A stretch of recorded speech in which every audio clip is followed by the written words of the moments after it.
kala fogaanshuhu ma baabi'iyo xidhiidhka. Ma aha in aad aragto qof aad jacayl idinka dhaxeeyo maalin kasta.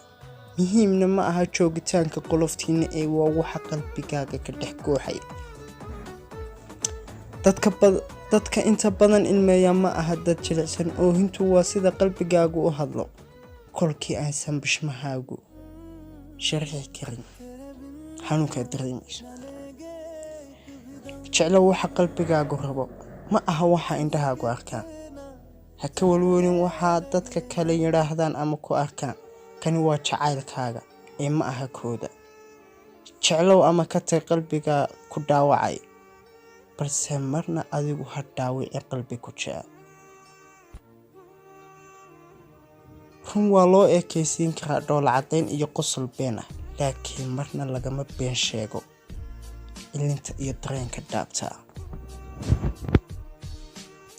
Ha u ogolaan xidhiidhkaaga hore noloshaada ahaa inuu baabi'iyo farxadda mustaqbalkaaga.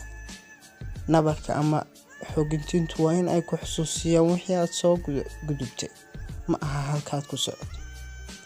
Dadka badankoodu marna ma lunto quruxdoodu si kasta ay u weynaadaan. Da'na ugu darsanto sababtoo ah quruxdoodu marnaba ma ahayn wejiga, waxay ahayd maxay qalbiga. waa walaalkiin Maxamed Saalax Dab Jacayl oo idin leh. fadlan kanaalka subscribe, comment, like iyo share.